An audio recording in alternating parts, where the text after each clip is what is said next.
Namaste. Namaste. Hello to you joining us online. Don't forget, you can ask us questions if you're there. So, what is the role of a spiritual teacher?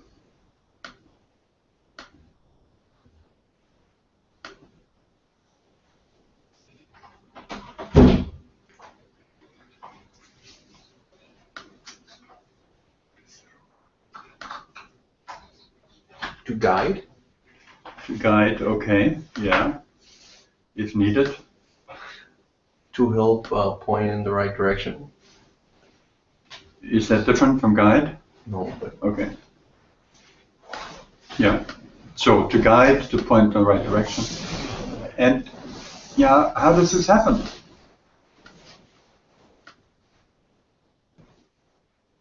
And I've never asked these questions, so are you all looking at me like the deer in the headlight look? well, the teacher, I guess, when the student has to be receptive and open to hear the teaching. Yes, and what creates that openness and receptivity in the student? I think there's some kind of trust, or sorry for interrupting. Trust, it's just fine. Or like I think the teacher plays like the trust comes with experience, you know? The trust, it's dangerous to have trust unless it feels truly solid for you. You know, the people have some projections and beliefs about somebody, maybe somebody who's famous, and they say, oh yeah, he must be great, and then they trust that person, and maybe it's a really bad idea. You know, we always have to understand that the guru, the real teacher, is always in here. That is the primary teacher. And only if the external teacher sort of takes you closer to that, then there's a good match between student and teacher. However, yes, you were going to say something. Go ahead. I think that the purpose of the teacher is, apart from the teacher, well, I think that awakening is first and foremost what makes us seek for a teacher externally. Now, I think that teacher externally serves the purpose as a mirror, basically. Mm-hmm. Yeah. A mirror to reflect our own awakening. Right, yeah. So the teacher is a mirror, right? And there is, however, a question of how closely are you going to look into that mirror? So, yeah, right. It goes like that. Like this. Yeah, it's like, you know, it's like people start out with trying to find somebody who reflects back to them what's so wonderful about them, right? And of course, that's where we start. So you get that love and the fact that you're in communion with Satsang, with somebody who can see you in a different way maybe than some other people. So that's all good. But that's still pretty much on the surface. It's good and necessary. So then, what were you going to say earlier? Well, I was going to say for the student, I think that earnestness and humility. Exactly. I knew you were going to say that, and that's really the point. Yeah, exactly, right? So that earnestness, that desire, that real commitment has to be there. Otherwise, you look in the mirror from afar, and this is not a physical closeness, of course. It is a soul closeness. And then you get closer to the mirror, and guess what you're going to see? All your pimples. All the things about you that you don't like. And that is really the role, the second role of the teacher. The first role is like a certain attractiveness, or attraction. And that comes from hopefully not just superficial fame or something, but from a deep truth that the teacher has realized or carries.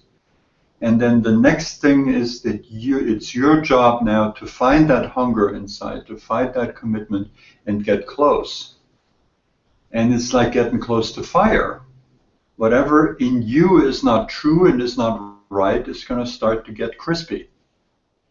And you are not going to like it. You, the ego, is not going to like it at all.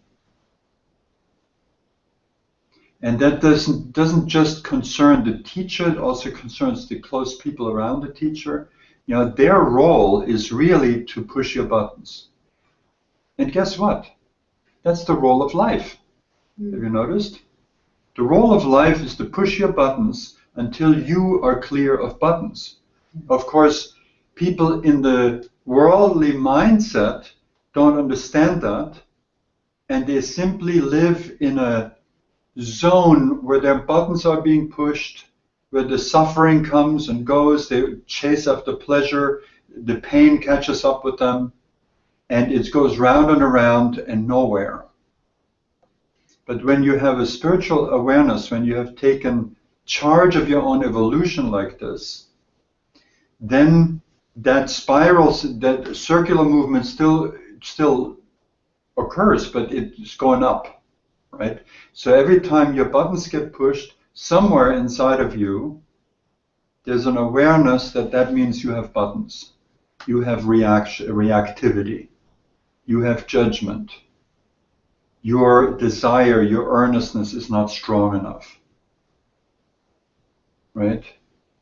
So maybe you get your feelings hurt and you run, maybe emotionally, maybe physically, right? But then somewhere you can catch it and you say, wait a minute, you know, what am I doing? What's running the show here? Am I running the show, or is my pain body running the show, the ego that wants to defend itself? And thereby maintain its access to habitual pain, which is part of your identity. You're not your real identity, your mistaken identity, the ego. So the teacher's job, life's job, is to press your buttons. Now, I was with a teacher for many years who was very fierce, and I needed that. I'm a really nice guy compared to her. Now, she was emanating the force of Kali, the Hindu goddess Kali. And she did it in an amazing way. And I'm really grateful because I had a lot of garbage. So I needed my buttons pushed really hard. And for some grace, I was able to hang in there. You know, I was able to not run too much. You know, I'd run a little bit emotionally, but I wouldn't physically run. I would stay close to the fire. So that in all the real traditions of spiritual endeavor, it is known that the teacher has to be tough when that toughness is needed. But that toughness is always held in so much more love. So when I was with this teacher, I was always so aware that it was much better for me if she would push my buttons than if life pushed it. How does life push your buttons?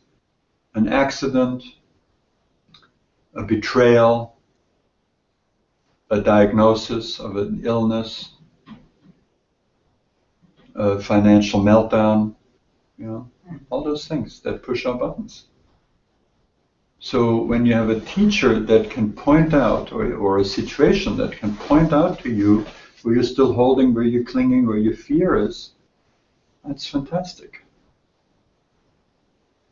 And what does all this do? You know, what does all this do? It makes the blinders we have in front of our eyes thinner and thinner, so we can increasingly look through them. You know, we all don't have complete blinders anymore. It's like most people live like that, and that's that way of really not having a path. So we have woken up to this path, to this fact that we're capable of really finding freedom from the way we suffer. And why do we suffer? Because we create it. We do it to us. And then we blame them. That game goes on. And you blame them, and your attention is out there, and you want to fix it out there. Or you say, well, if I had that out there, then I'd be happy. And we waste our lives that way. Because the whole world, the way we experience it, is where? Inside of our consciousness. Inside of us. So if we have a problem, that problem is of our own making. And that's a huge insight. And it frees you from being stuck in blame and judgment and all this. That may still happen out of old habit. But then at least you have a way of, every once in a while, sticking your head up out of the water and saying, oh, I can breathe again out of my judgment. The water of judgment in which we usually drown.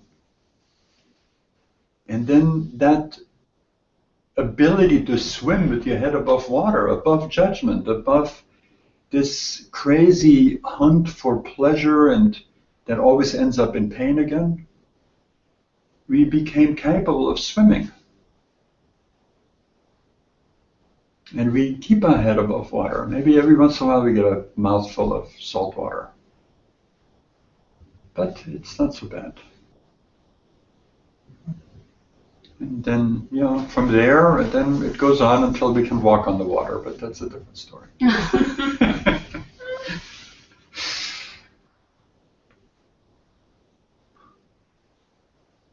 So,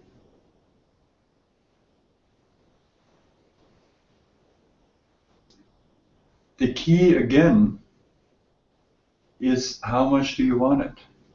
Do you have spiritual life as a decoration to make your life prettier and more pleasant? That's okay. It's a stage. Everyone is in this stage for a certain amount of time. Or is there something inside of you that wants more? And how much do you want?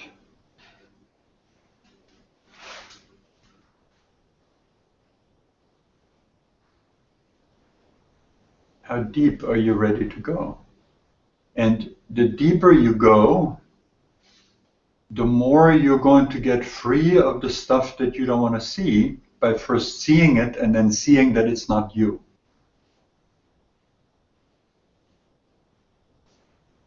But sometimes it's so hard with all the teachers around. Yeah, everything is our teacher. Yeah, I remember. But it's not hard because of the teachers. It's hard because of where we're still stuck. And is it actually hard? Mm-hmm. Or is this just another thought that we make into a reality and then suffer from? And sometimes it's not easy. We can say that. But what do you want if you want to be free? Do you want to have it easy? How much are you going to grow? Mm-hmm.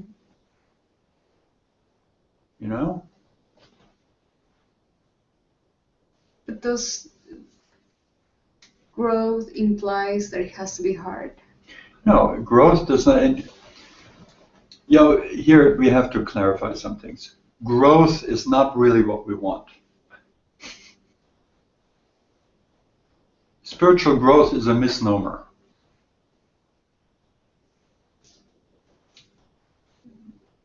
Who wants to grow? The personality wants to grow. Oh, I'm better. I'm a better human being now. I quit smoking. Oh, it's great. I'm so much better now. I'm more spiritual. And so, it's all fine. But is that going to liberate you?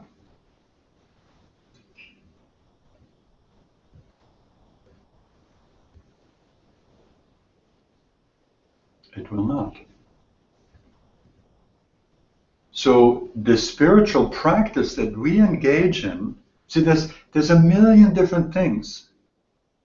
You can go into this and that, and you imagine that you're from another planet, or you go into your past lives, and there's like you get into the tarot, and all of those things may be just fine and perfect, you see. But the question is, are they going to liberate you? As a stepping stone, maybe, yeah, if they're on your path, then that's a stepping stone. If you were interested in this sort of thing in the past, it's perfect. How else would you come to this moment? But then you ask yourself, what is really going to set me free?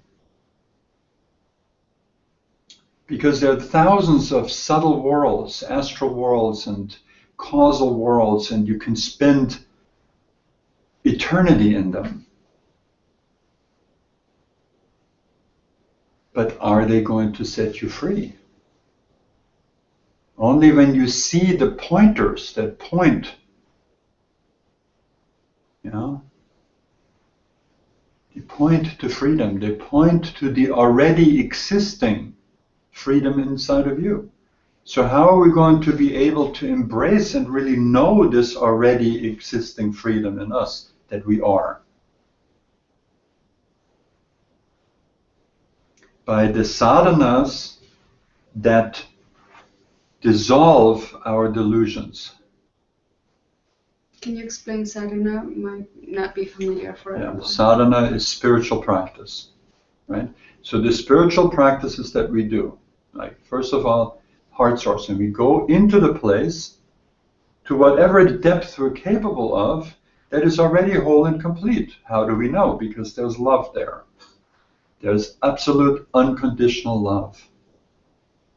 That you're not going to most likely feel that right away, but you may have little glimpses as you do heart sourcing. And you realize that when you shift your attention from the mind, into the heart, which can be done instantly, effortlessly, just by remembering. The heart's always there.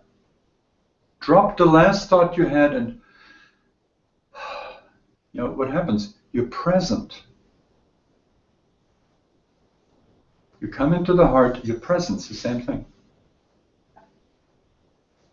And then when you're present just a little bit at first, then what are you going to do with that?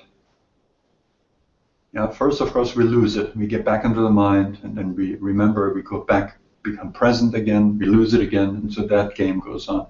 But then when you have a bit more of a foothold in presence, what are you going to do with that? How about loving? So when you're present, there's two aspects. One is wisdom, and one is love or compassion that you might get interested in.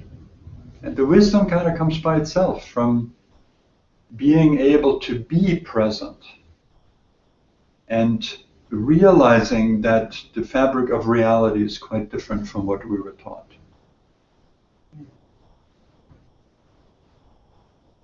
But in the center of our being, there is this love waiting, this sense of like ringing a bell, and at first it's very subtle in the heart, and it starts a vibration. See if you can feel that now. Starts a subtle vibration in the heart that feels profoundly familiar in a very comfortable way,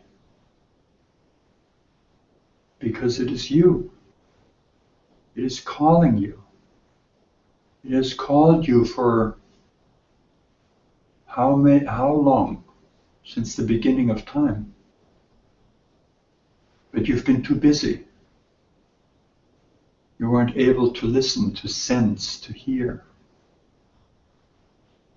But that sound is there, that sound of the bell of now, of love, of the wisdom of knowing that you are that. You are not some machine that runs through life and has to struggle for it.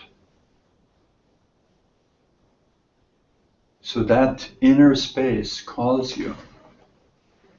And if you get just a tiny little bit of that wine, get a tiny little bit drunk of that, jump into the wine barrel. Don't mess around having little bits of wine. Want the whole thing. This is the earnestness, that's the desire. But then your feelings are going to get hurt and you're going to run. Because it's your old personality, still patterned like that. But you're going to run 3 steps and you're going to catch yourself. Wait a minute. What did I really want? I wanted to be free. I wanted to taste this essence. So stay close to the mirror in which you can see your true face.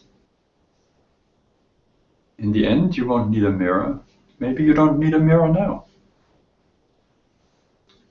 Because we are that inside of us that we're seeking.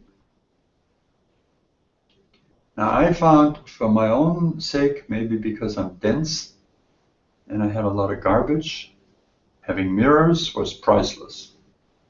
And to this day I have mirrors. I don't need to necessarily be with them in a physical form anymore. But the ones that I've been with, they taught me how to sense that inner essence. And how to be hungry for it. It's like that hunger, it's like a fire that burns inside of us. And we are still very much committed to distractions. And distractions are like water. So, in the East, they have this metaphor that you are like a piece of wood just cut off the tree, all green, filled with sap. What are we going to do about the phone now? Just keep talking. Okay.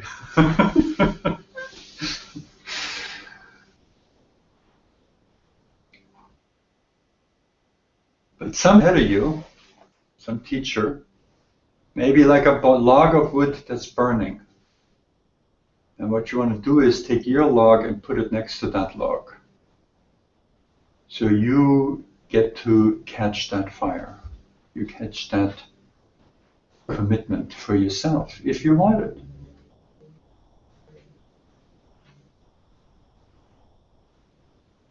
So that's the job of a teacher, is to put you on fire. But you won't get on fire if you stay at arm's length. That's nice and safe, not too hot.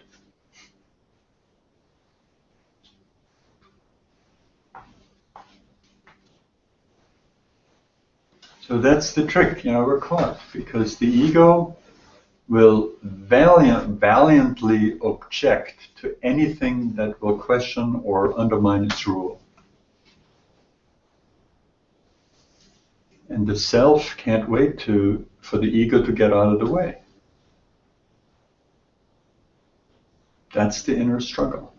That's the burning.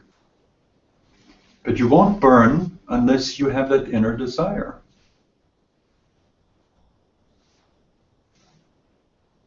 And that desire is up to you.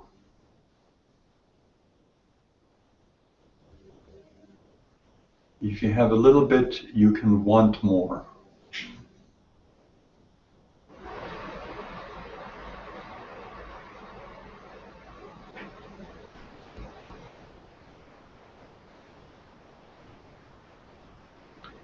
So then think about something that's in your way.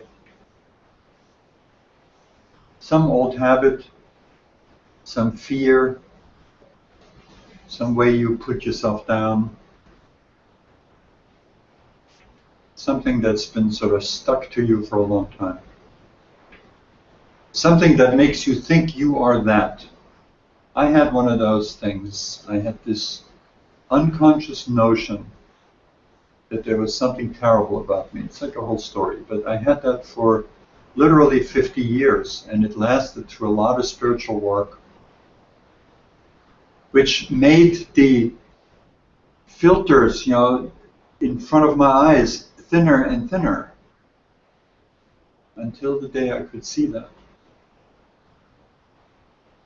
So we carry our own demons inside of us. And as long as I believed that, even though I wasn't aware that I believed it, but it was just like this sense of discomfort always with myself. As long as I had that, I could not be happy. For little moments, yes, I could step out of it and forget it, and we would always come back. So it's like this bad dream that wouldn't leave me alone. And we all have stuff like that. Maybe it came from a situation you remember, or maybe it's just something that's there that you subconsciously identify with. And the thing about these things is they will forever make you unhappy. They will close your eyes to the reality of the magnificence of your being and your heart, of the love in you, of the capacity to enjoy life to the fullest. It's those inner things that do that. Do you want them? Do you want to keep them? See, that's where you need the fire. That's where you need that intense desire for freedom, so these things can burn up and come to the surface where you can see them and discard them and be free of them. Because they keep us in this trance state that we think we are this person that we've never been all that happy with being. That just, habitually goes on because that's what we've been accustomed to think we are.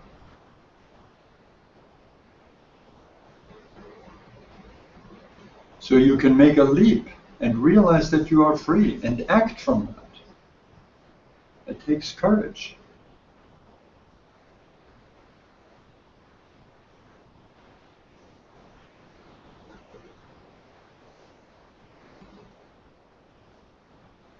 And it takes a lot of self-love.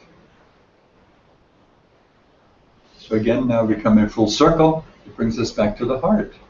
So go into the heart, into the comfort of that. That's sort of the feminine way of things.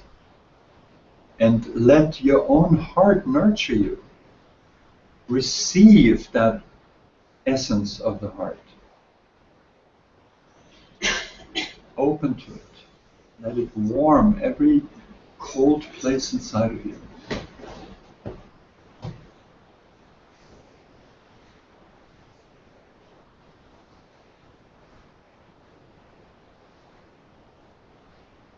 So if you have something like that that has caused you pain for a long time, then know one thing. This is not what you are, even though subconsciously you cling to it like it's part of your identity. But it is not. How can it be? These things come and go.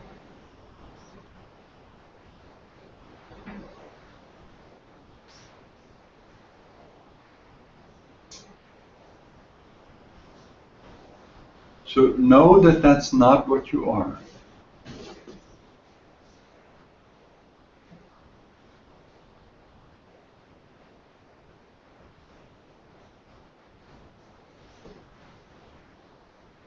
And at first, that's just maybe an intellectual knowing. It's a start.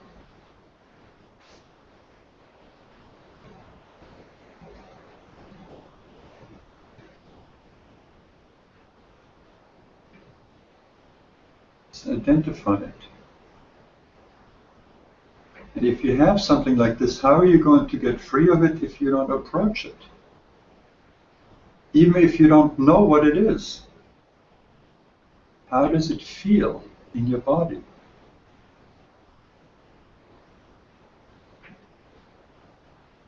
Go into it. Find it. Open to it, pay attention to it. That attention leads to freedom. Darkness cannot remain where light comes. Light is awareness and attention.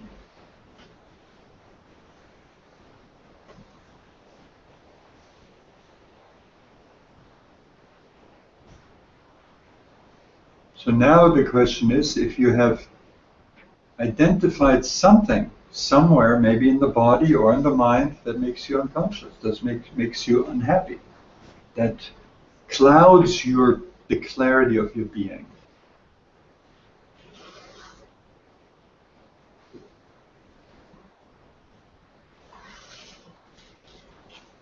Then how badly do you want to be free of it? So find that burning, that yearning to be free of anything that hides from you the magnificence of your being.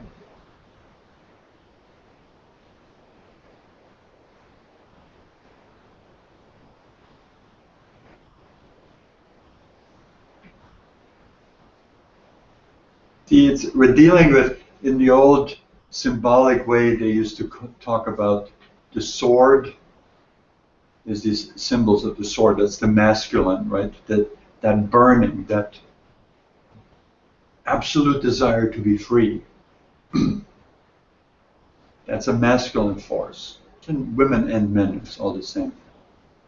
And then you have the heart, which is like the chalice, the container, the feminine essence that we all have. We go back and forth. And the more you clear your being with that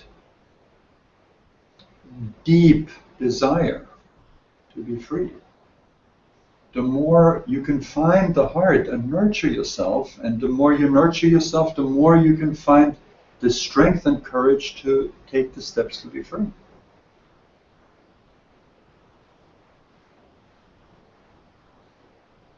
So you see, it's all in our hands. And in our heart.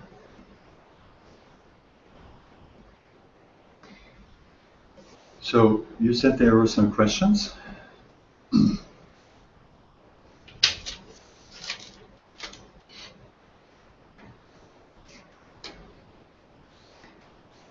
Should we only commit our hearts to things that are absolutely true and real?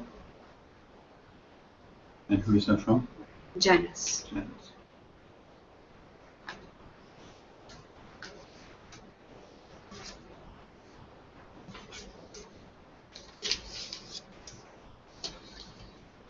Our hearts are committed to many things. Now, I'm speaking about heart in a lesser way than I usually use the word heart. So, our heart let me rephrase this, our heart in the way of the true reality of our deepest heart doesn't commit to anything. It is freedom and truth itself. It is unchanging, it is timeless. It is who we are. But what we usually call the heart, that emotional gooey mess around the true essence of who we are, it has tons of desires, it has distractions, it runs after this and that. And yes, you will run after what your desires are. And you will run away from what you fear.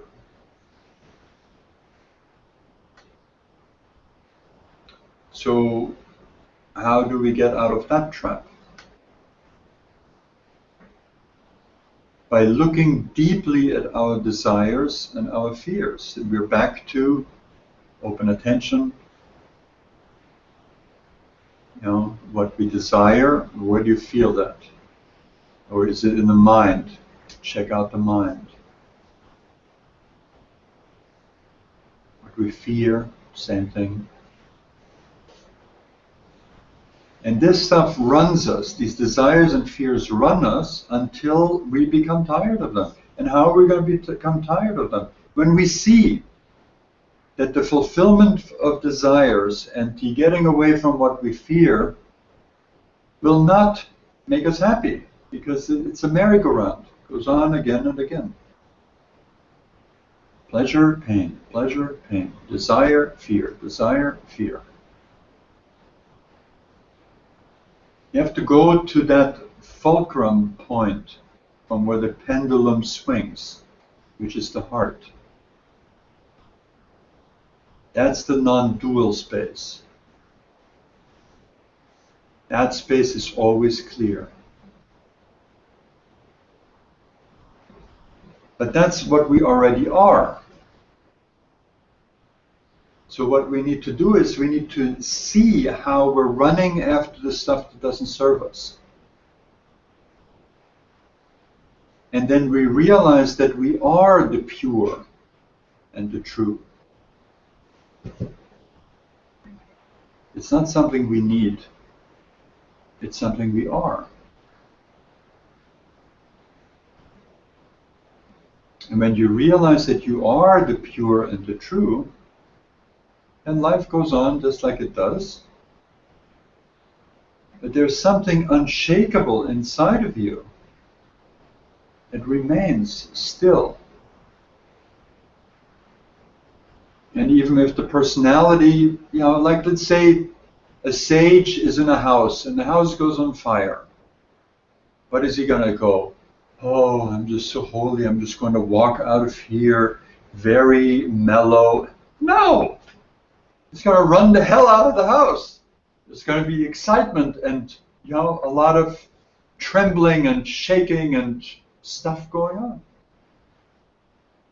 And some place inside, that sage is going to observe the whole show, and maybe somebody close to him dies and he's crying and it's terrible. But some place in here is not touched. It is solid. It is an awareness that watches everything that changes in this outer world. Because that's what happens in the world. Everything changes. Things come about, things die. And that's what we're not. Everything that can be observed, or wanted, or feared, we are not.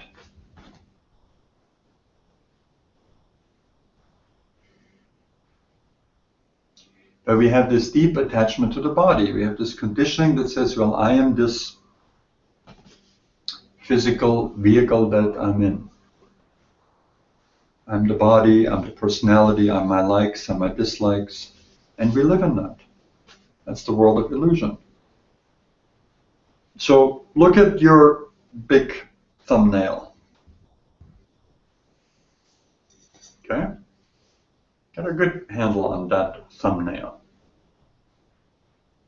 Now, notice the way that your sense of who you are is attached to that thumbnail because it's part of your body.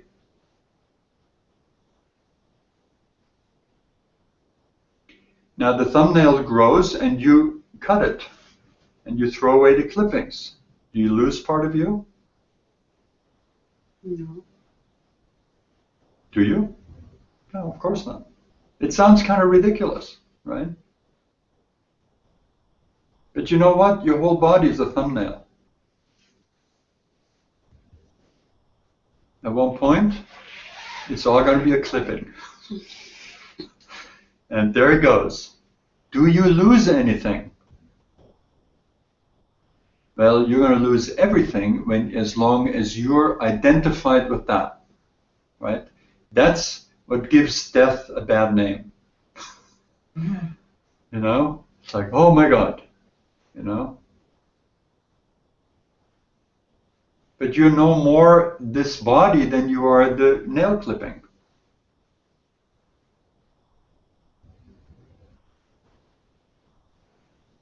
So what are you then?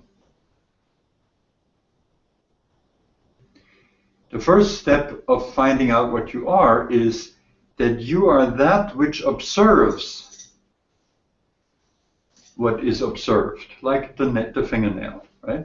So look at it again. So there's your thumbnail, right? And then there is a consciousness that observes it through your senses, correct? So just now be aware of being that consciousness. That consciousness that is aware of whatever it perceives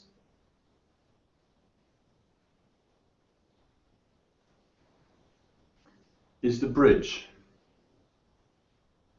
That consciousness is in the here and now, is it not? Right? I mean, you're not observing your thumbnail yesterday or in 5 minutes. You're observing it now.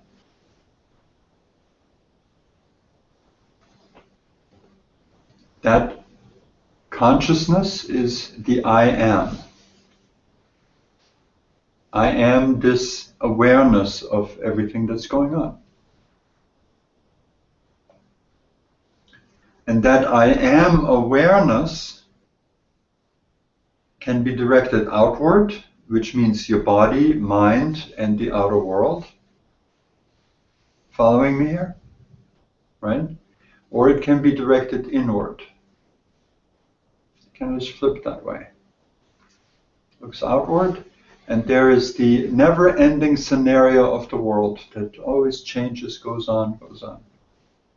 And then you can flip it around and look. It's like consciousness looking at itself. Or when we talk about the heart, same thing, different metaphor. In the pathway of feeling, not knowing so much, but knowing by being. You love the world, you love people, you love yourself, this body self, and that's perfectly fine. As long as you're not getting confused that that's what you are, perfectly fine to love it, to take care of it, everything, perfectly fine. We don't have to lay on a bed of nails, have you noticed, to be enlightened, right? So the heart feels outward into creation and loves it. And the heart can also feel inward into itself.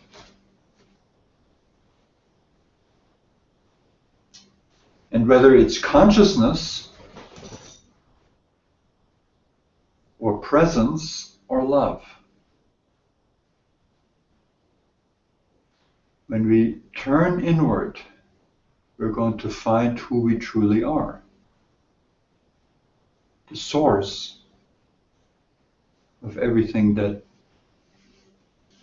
manifests in creation. The source that is timeless and never moves. The place that is truly free of suffering. The world always has suffering in it. The more we identify with it, the more we suffer.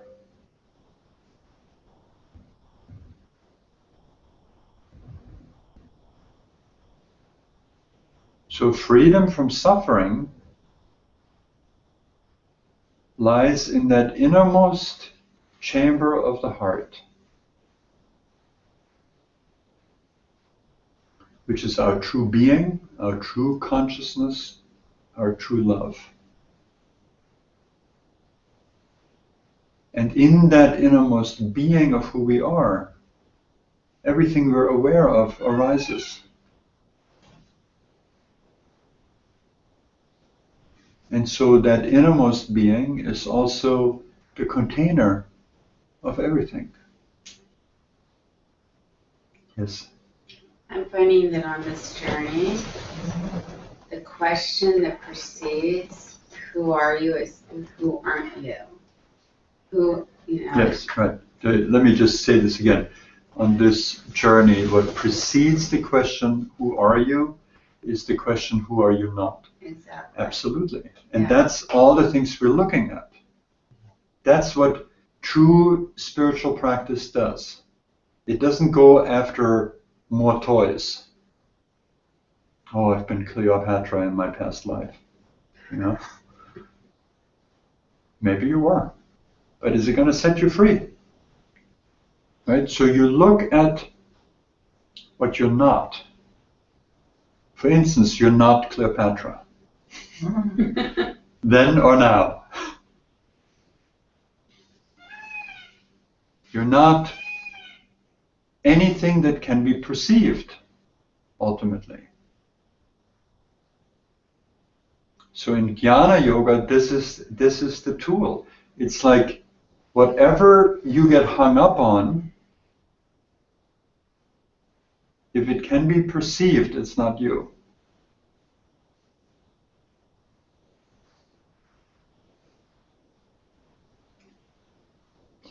So, Janice, that, how shall I say, is it shyness, is it timidness you have? It's not you. So what is it then? We all have things like this, right? It's a habit.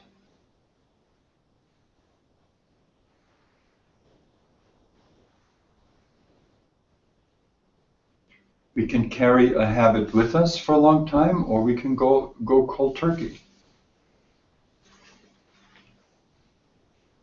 So if you have something about your personality that is not serving you, know it's a habit, and you can step out of it. You're already free. The antidote is in you. And it takes courage to step out of an old groove that's like well worn and very familiar. And maybe we have to try it again and again. You know, it's like if we're fearful, depending on how you identify the opposite of fear, maybe it's love, then love anyway. Open up. See if you can really get hurt. Or if it's just your expectations that aren't being administered to by the world, by the universe.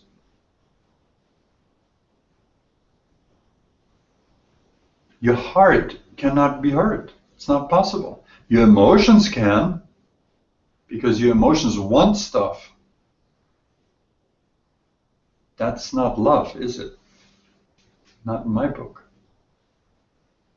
But we're so confused about love, it's not funny. We call our attachments love. Love is absolutely free, pristine, clear, pure.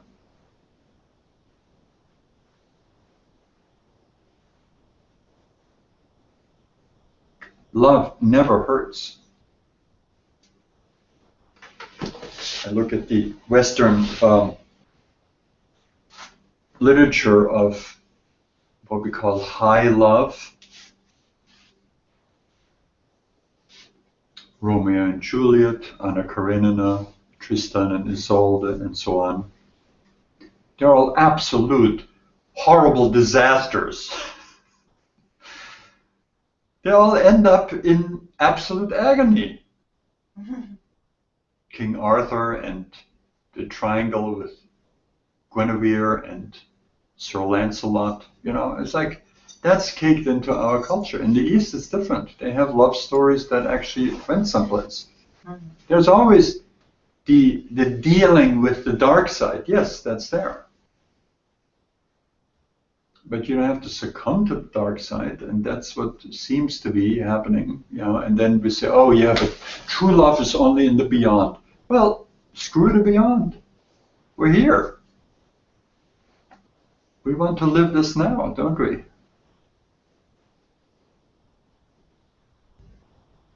You want to have a miserable life, hoping for love, so you can have it in the beyond, if you can have it right here. It's a lot of religion is about that, isn't it?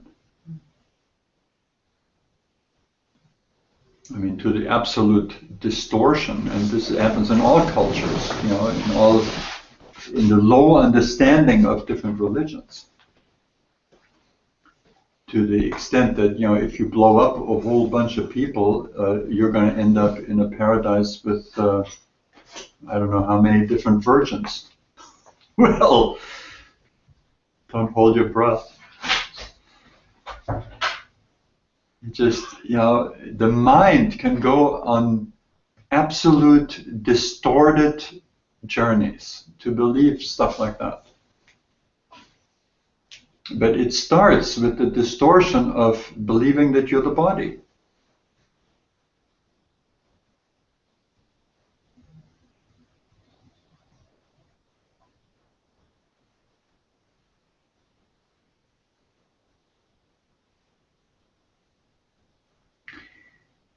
But I have a sense we've done enough mind work tonight.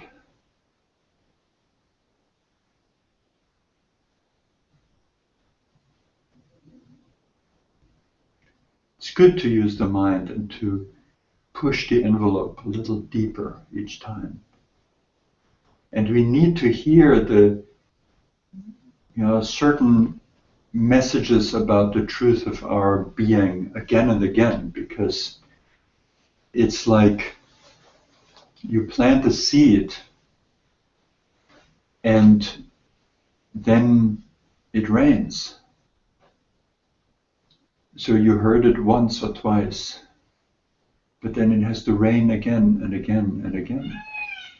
And then after some time, you see a little bit of green, something sticking out of the ground.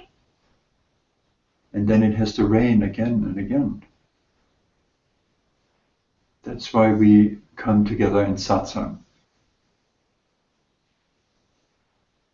And take a bath in this truth together. And I don't know why I'm talking like this tonight, except that you're here listening. So I'm hoping I'm making sense, and I know that something in you is pulling these words out.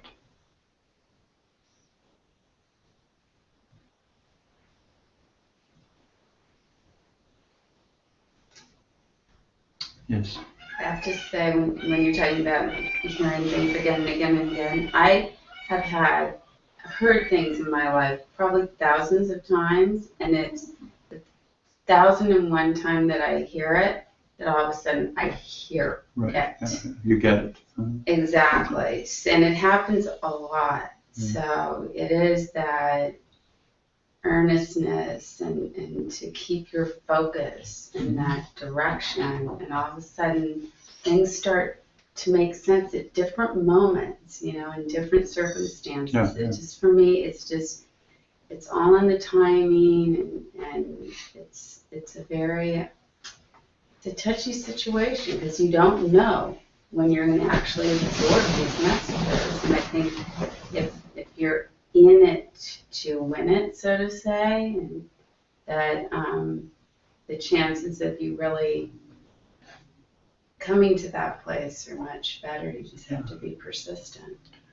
There's a term in Sanskrit that's, I don't know what the Sanskrit word is, but it means hammering it in, hammering again and again. It's like, you got to hit a nail as many times as it needs to be hit until it sits where it needs to go. And that's the moment, the last hit of the hammer is like, you're getting it, right? And then you've taken a deeper step into your own truth. And until then, observe what's not true. Observe the distractedness of the mind. Observe the ways we run away from ourselves. Observe the way we react with emotion, where the emotion owns us. It's not that the emotion's going to go away. They're part of life. We're going to go away out of being embroiled into or possessed by our own emotions. We're going to go away into that place inside that is not touched by life at all, but observes it with absolute love, absolute total love that comes from knowing that you're one with it all. This is your world. This is your creation. And you love it completely.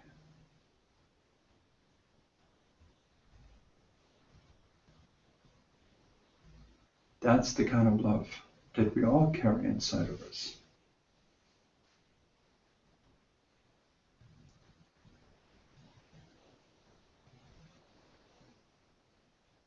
So let's take a little trip into the heart.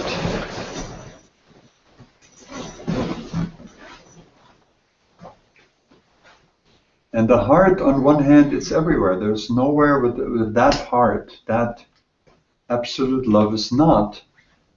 But for practical purposes, our access point to it is right here, in the deepest place in the chest. So settle down.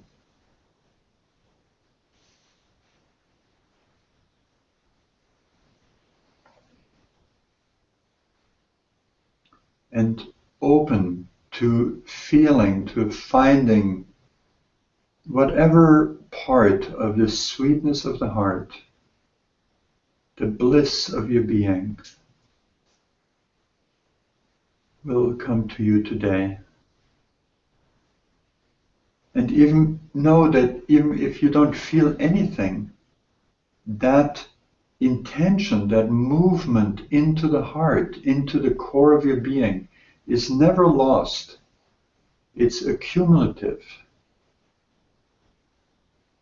If you do it 1,000 times, just like Leslie just said, you hear something 1,000 times and it's the 1,001th time that you get it.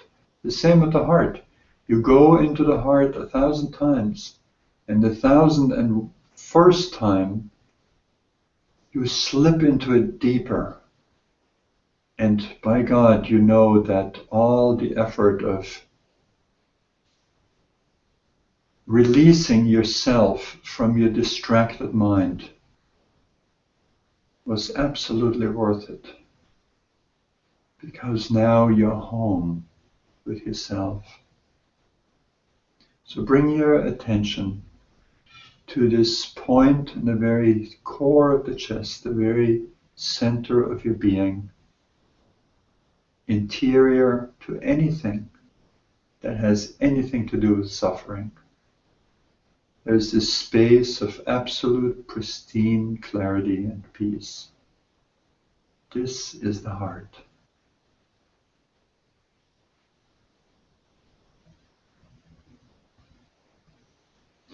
And imagine a point of brilliant white light in that very core of your being.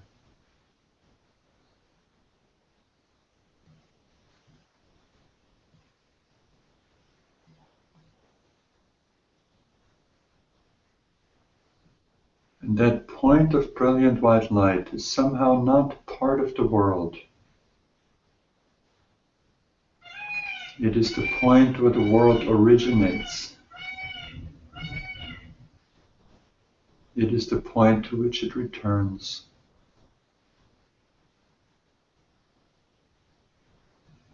It is the Alpha and Omega of your being. And you can feel free to relax completely. To relax the body, the mind, the emotions.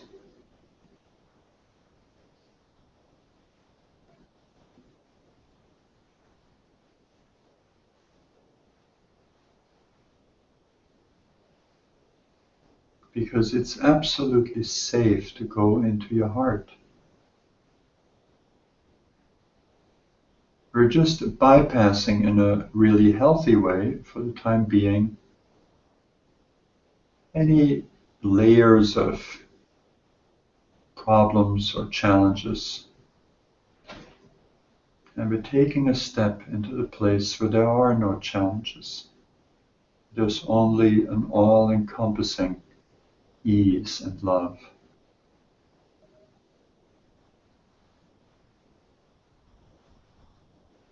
And as you go deeper into it, as you let go of all your defenses, all your tensions, you may be able to feel the heart, to drink from this essence.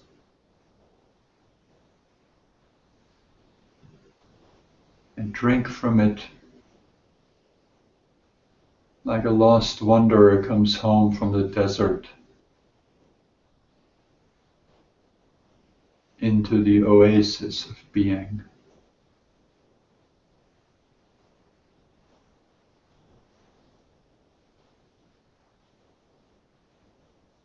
And then that point of light in your chest expands and becomes a sun,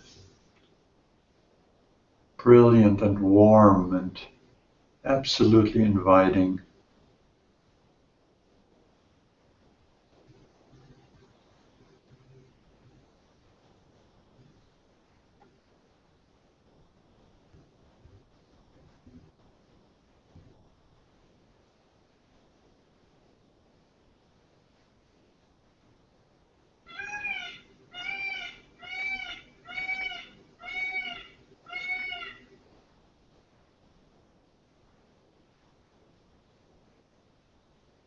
And that warm sun radiates its light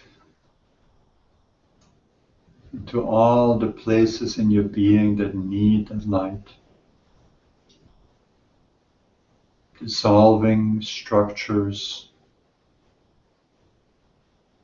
intentions that are no longer needed.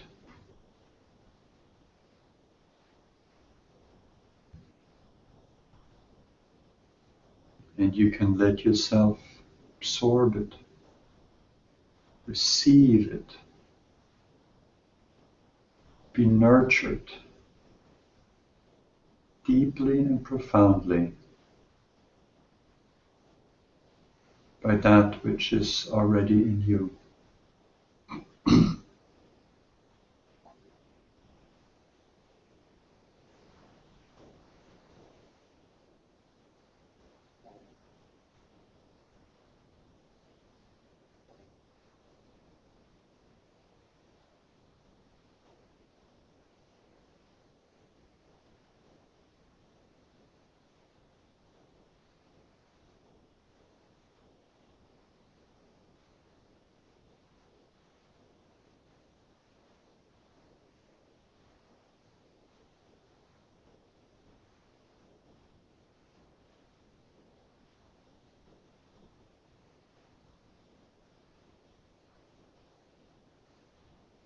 If the mind needs an anchor point,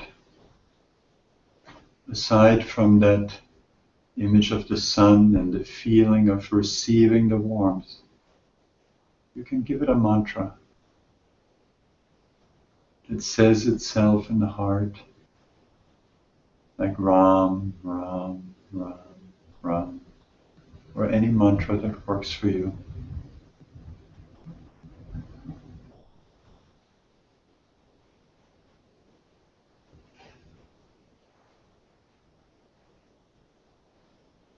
And know that you are that peace you're tasting.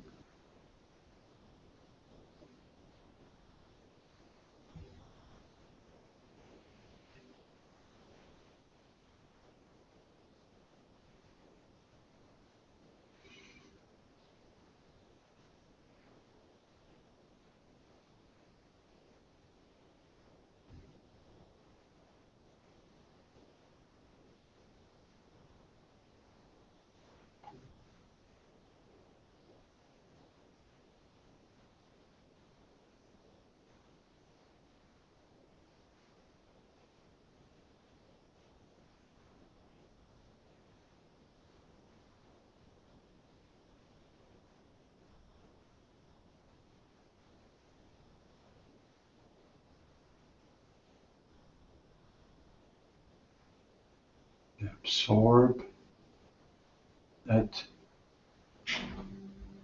radiance of the heart in whatever way you can, as deeply and completely as you can.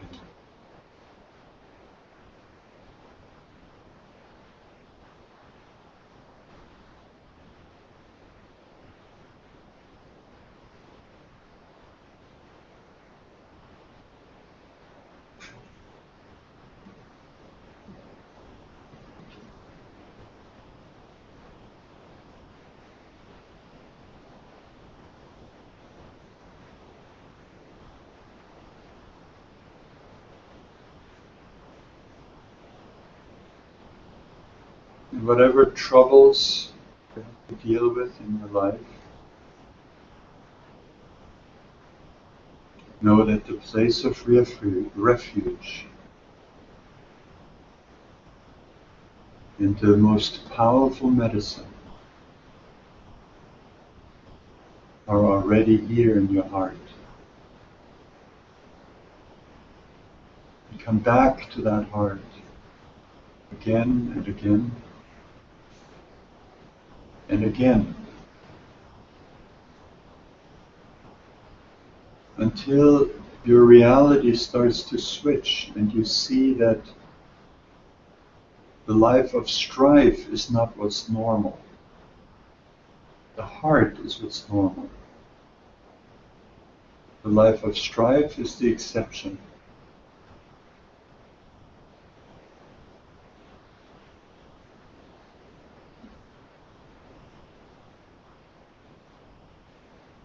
But does it not feel like being home to be in the heart?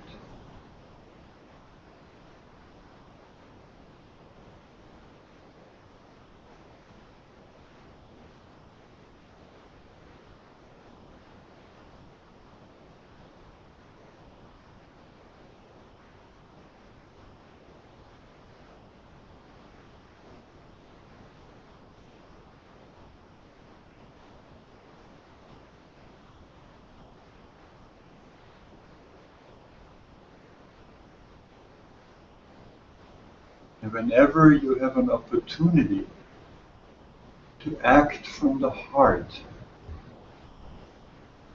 and not from the fearful or desiring mind,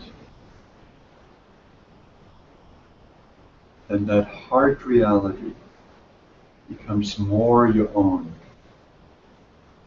It becomes the normal way to be.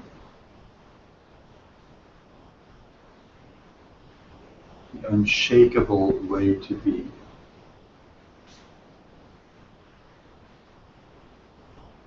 The safe way to be.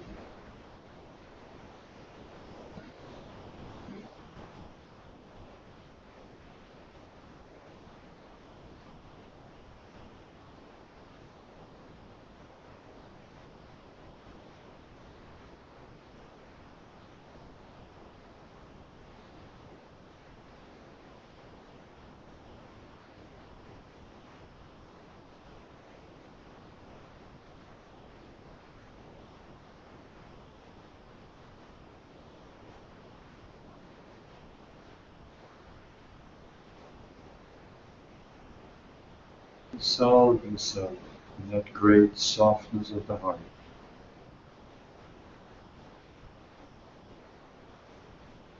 Let it take you home.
Take a deep breath in.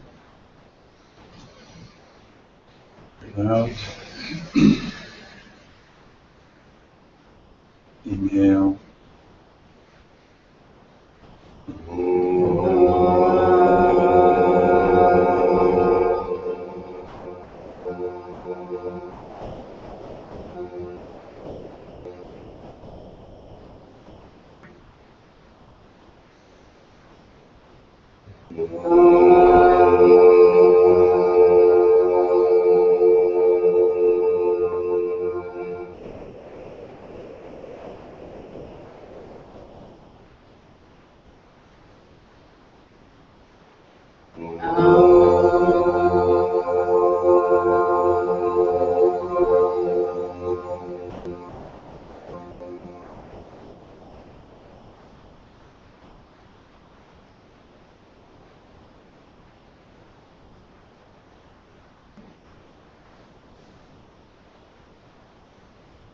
Namaste. Be well. Take good care of yourself. Remember, you are the beloved. You gotta take care of yourself.